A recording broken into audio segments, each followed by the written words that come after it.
Hi, I recorded the first part of the story earlier in the week, and then I am recording this addendum right now to the whole story in general because everything's been changing rapidly. That being said, I appreciate y'all for watching. Just a reminder, we have timestamps below in case you want to skip around to whatever story you want. Well.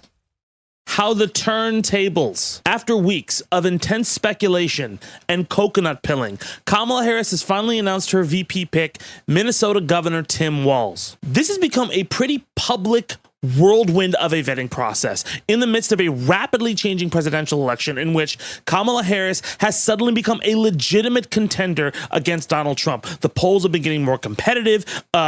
She's even taken a slight lead in some of the election models. The entire race has flipped on its head. And like I said on Sunday, all signs pointed to a contest between Pennsylvania Governor Josh Shapiro and Minnesota Governor Tim Walz. Walz or Walz. I'm trying to get it right. If I mess up, forgive me. Now, many election experts back Shapiro because he's an incredibly popular governor in the state of Pennsylvania, the most important swing state in this election. Whoever wins Pennsylvania is the most likely to win the White House. But over the last week, not only is a litany of opposition research come out against Shapiro, among other things, a pretty offensive article that he wrote when he was 20, in which he said that the Palestinians would never be able to achieve peace because they were too battle-minded, which is a little bit racist. As well, there was also sexual harassment allegations against one of his aides, which his office helped settle as well. That included a non-disclosure agreement. And there were some questions about impropriety during his time as Attorney General. But also, Tim Walz came out of nowhere, consistently capturing the zeitgeist with viral interview after viral interview, TV appearance, podcast, changing the messaging and the entire strategy of the Democratic Party. Over the last 2 weeks, everything within the messaging has been somewhat influenced by one Walz interview. And on Saturday night, this proxy war was in full effect between these two, with people like Yair Rosenberg and Chris Cizilla writing puff pieces to try to boost Shapiro's chances while pretending they're not puff pieces, which they obviously fucking are, as well as a lot of online progressives and leftists pushing very open campaigns on social media about the benefits of a Walz pick versus Shapiro. John Fetterman even came out and kind of knifed Shapiro in the back, saying that Shapiro kind of mainly was focused on his own personal interests and climbing the ladder rather than kind of being a partner and co-governing with somebody. Shapiro and Fetterman have had a beef for a while in PA. And betting markets were going fucking crazy. Everybody was eyeing Polymarket and Predicted like they were the fucking new 538 model. Anyway, this morning, 60-40, Walz is the underdog, Shapiro's on top. And someone lost money because Harris soon after announced that Walz was the VP pick, with sources citing the chemistry between the two, the media savvy, and honestly, the commentary from Fetterman.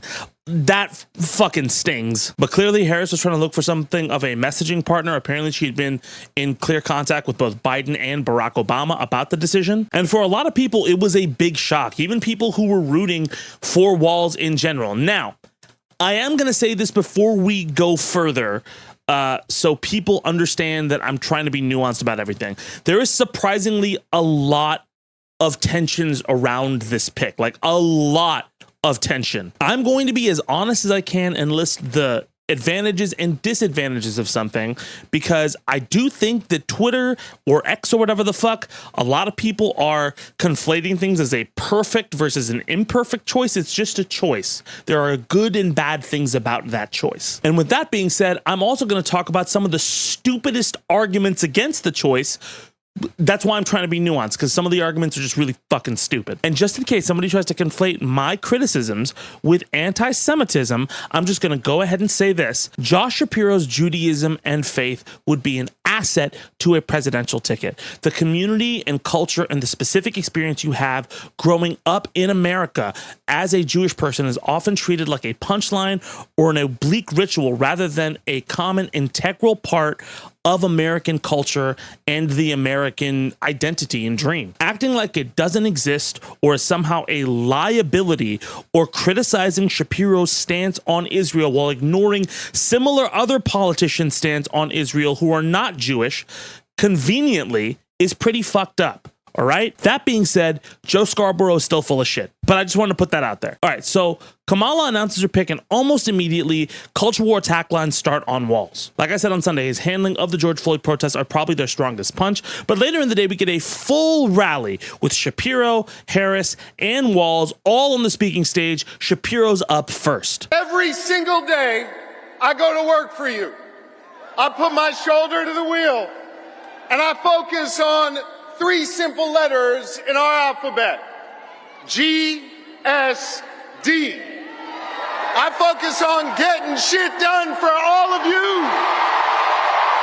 Strong statement. And look, this guy does have baggage, all right? And similar to what I said during the Drake and Kendrick beef, Oppo research at times in a media war can be embellished, especially in politics. That's not excusing any things he wrote or some of his positions or some of his scandals. Again, he has plenty, the way he treated protesters, the way he treated Ben and Jerry's during the whole divestment saga. But, you know, he is a talented orator and politician.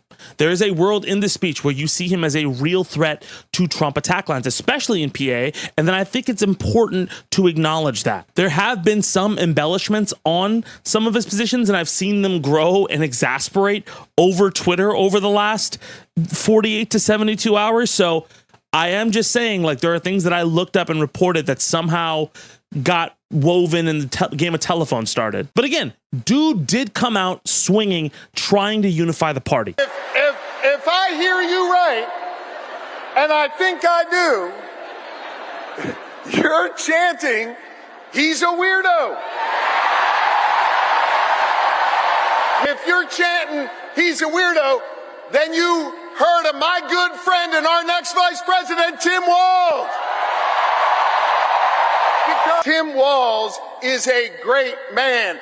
Tim Walz is an outstanding governor. Tim Walz is a teacher. Tim Walz is a guardsman. Tim Walz is a great patriot. Great intro. Leaning back into Harris and Walz, who came out to equally crazy fervor at this rally. This rally looked insanely energetic. Think back to where we were with Biden a few weeks ago and now where we are. Harris introduced Walz after a bit of her stump speech, and Walz laid on the charm.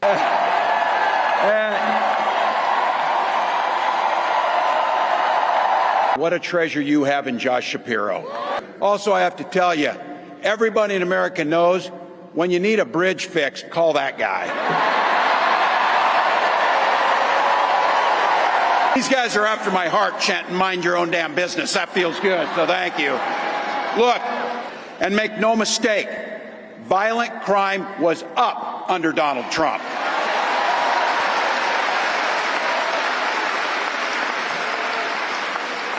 That's not even counting the crimes he committed.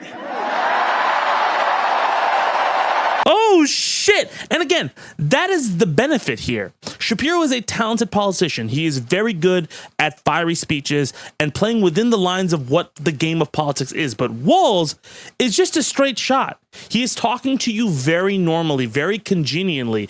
And honestly, in certain contexts, that works very, very well, especially this one. JD Vance literally wrote the foreword for the architect of the Project 2025 agenda. It's not what middle America is. And I got to tell you, I can't wait to debate the guy.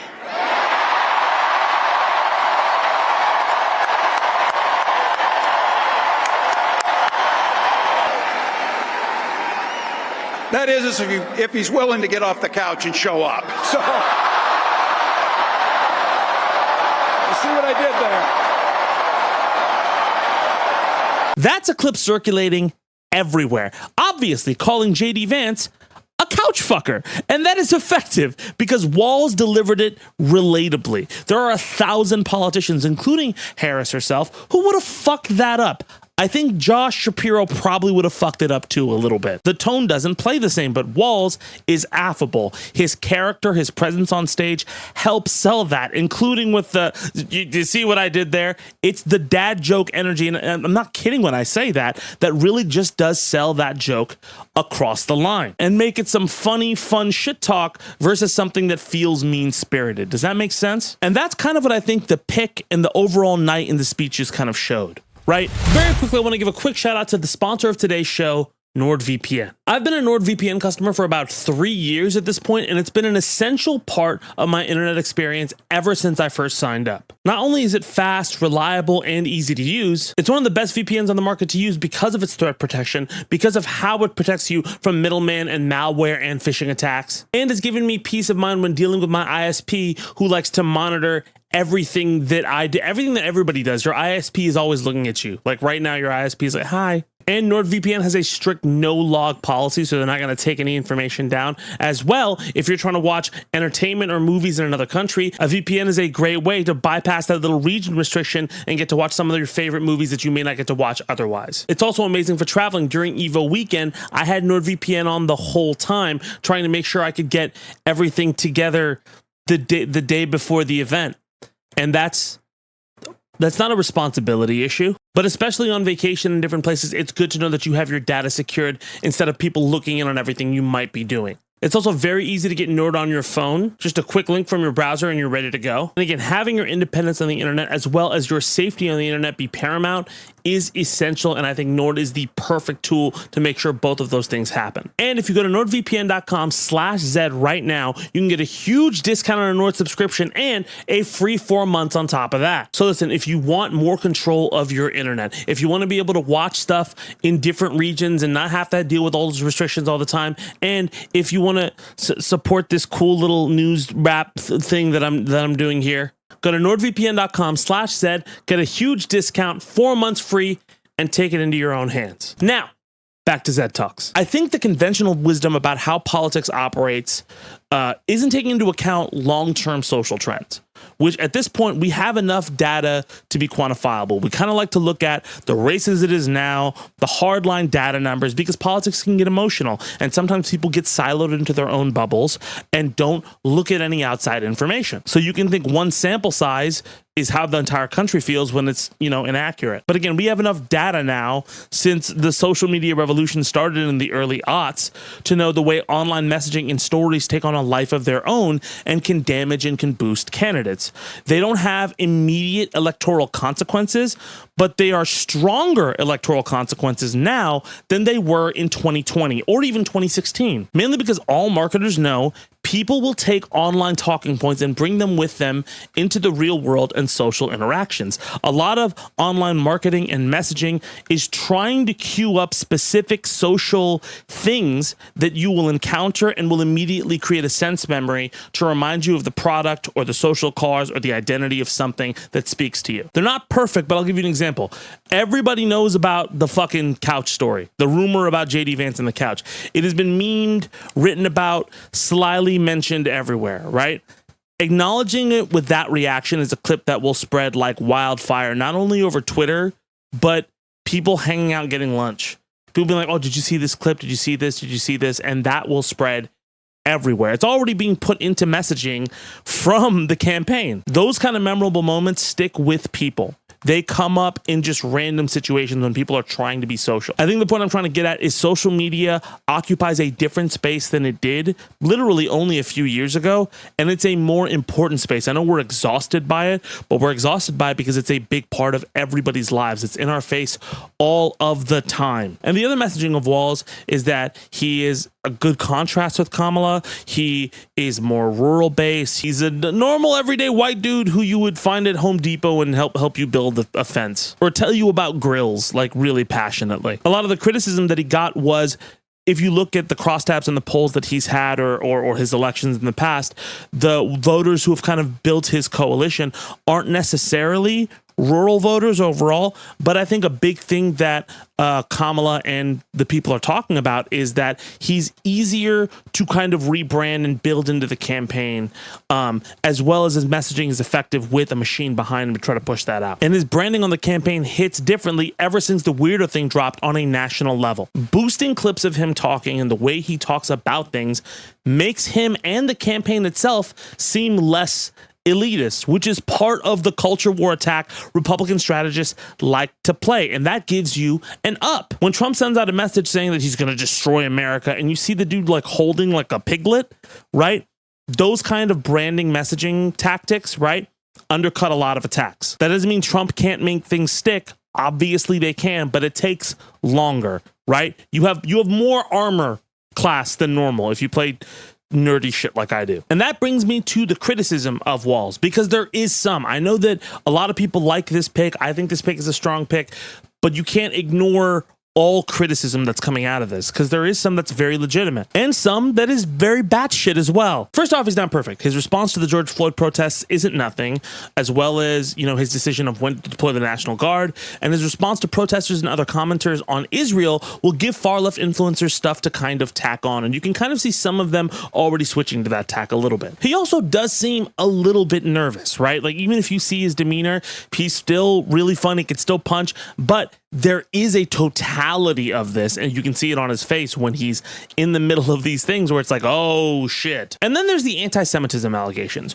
or more so the idea that Shapiro and Walz share the same beliefs about Israel, but Shapiro was punished, and that Republican operatives built a whisper campaign because they were worried about Shapiro and wanted to undercut his ability to get the spot, and are celebrating the Walz push on the ticket because now they can play the culture wars against a radical left nominee versus moderates, and the far left is going to cost all of the Democrats the election. First off, terminally online grifters who use leftism as an ego trip and stomp their feet and throw word salad at you and pull a book out of a shelf like Machino Dorito and shit are annoying. I agree. If you're arguing Republican operatives are celebrating articles, you're the fucking same. Mainly because you can't think beyond the thing that you just immediately read. First off, one of the major articles is by Ben Jacobs, who I generally think is a really, really good writer.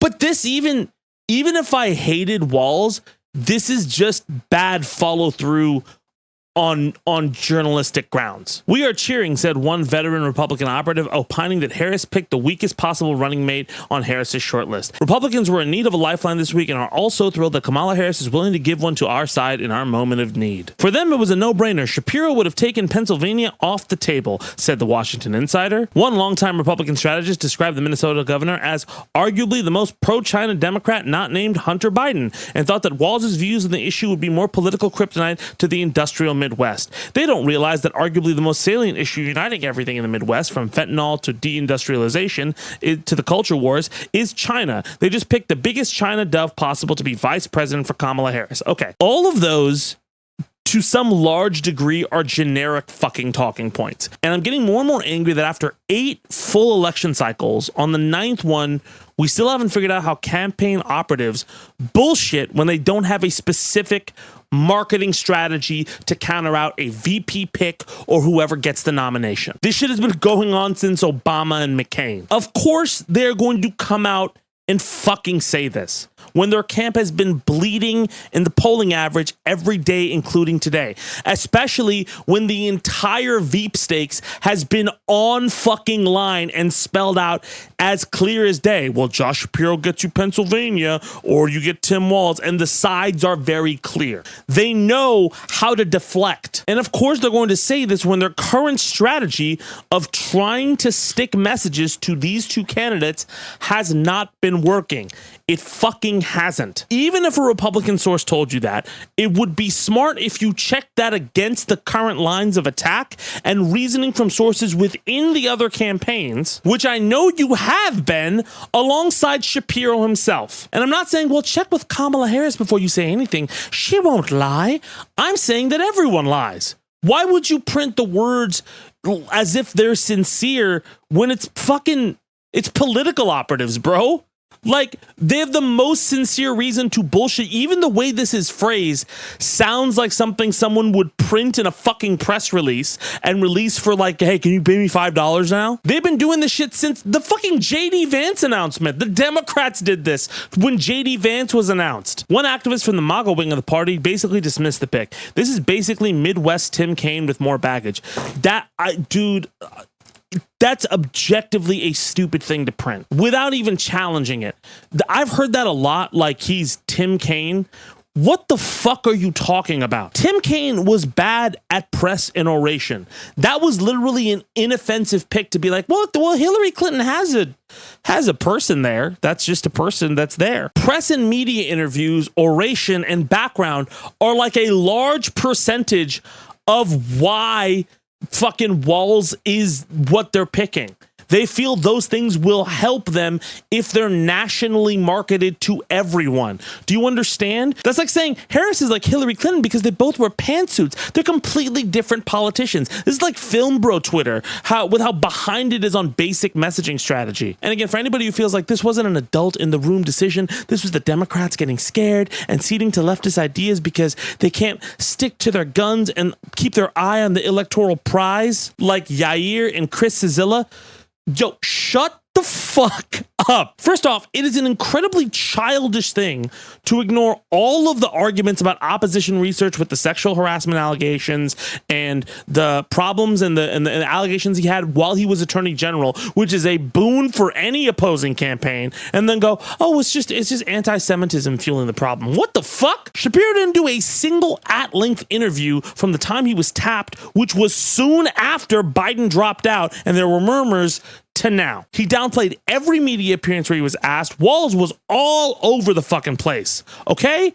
That is fucking stupid. If you are constantly getting hammered with Oppo research and your only idea to combat that whisper campaign is have your editor try to reframe Wikipedia all the time, that's terrible.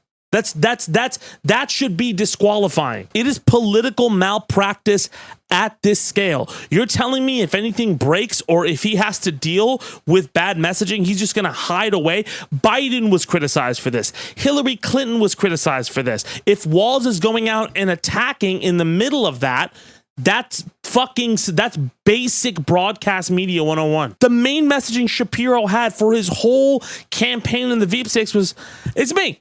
It's me. It's me. It's pets. You like that play? Me. Are you anti-Semitic? Which is what these guys signal, which is why I'm saying Chris and Yair don't know what the fuck they're talking about. They're like these smarmy writers that can be captivating at times, but they thumb their noses at like basic things that are in front of them and straw man arguments that are absolutely legitimate, like, oh, these children are making these arguments instead of us. So for the umpteenth time this year, stop glazing politicians and ignoring the direct argument. Hi, it's me again from telling you that we were going to do an addendum to this story. Yeah, that's me. Okay, so Kamala ended up doing a speech in Detroit, Michigan a couple days ago, greeting a pretty enthusiastic crowd until this happened. He is elected.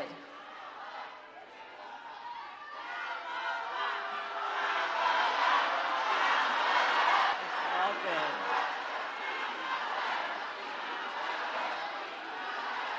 I'm here because we believe in democracy. Everyone's voice matters, but I am speaking now.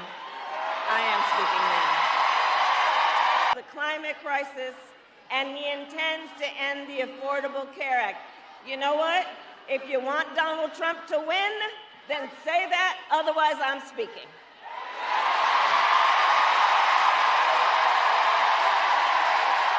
Now, that clip has been circulating heavily over all social media platforms for the last 24 to 48 hours and is the biggest pushback Harris has been getting after a really, really solid start with Tim Walz. A lot of people who were pro-Gaza and celebrating the Walz pick the day before are suddenly really, really upset. And to be honest, understandably. Some context. Prior to this happening, Harris met with the uncommitted movement, the movement of voters who wrote in uncommitted on their ballots during the Democratic primaries to signal Biden's response to Gaza was untenable. They voted at such a high number, it was equal to or more than the margin Biden had won the state of Michigan by in 2020.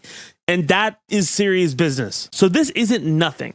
Harris met with both the co-founders, said she was receptive to a meeting, and then introduced them to her staff. Then during the rally, protests broke out, and it's not clear whether these specific protesters were from the same movement or independent. Most of the stuff I've seen, they seem independent, but I see a lot of people conflating the two. It's not confirmed whether they are from the exact same movement. There's a lot of people who are protesting the situation in Gaza. And in the first moment, Harris was respectful.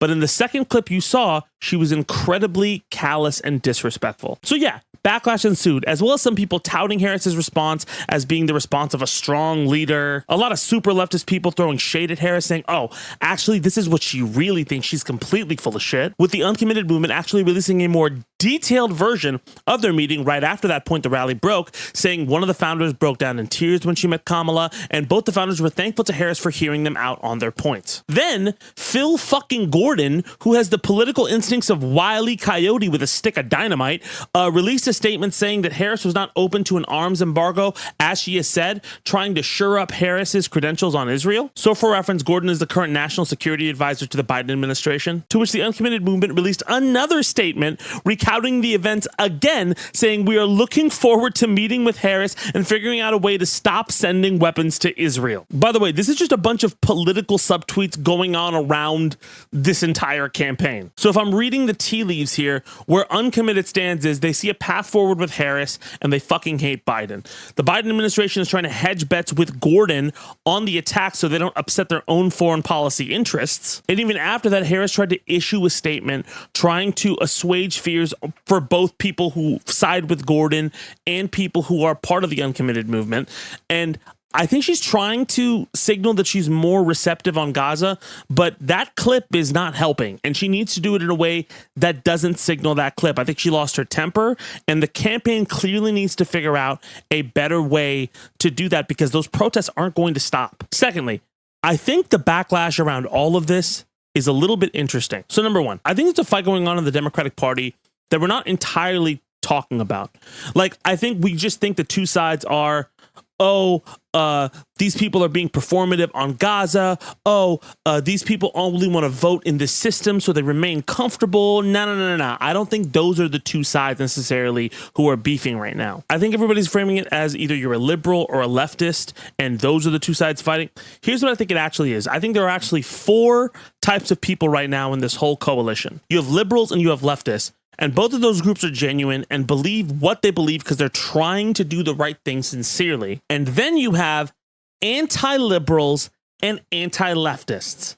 And those people fucking suck because they just want to fight who they dislike and use stuff like what's going on in Gaza as a wedge issue. Those are the people who turned that clip of Kamala saying some incredibly mean things into, this is actually such a girl boss moment.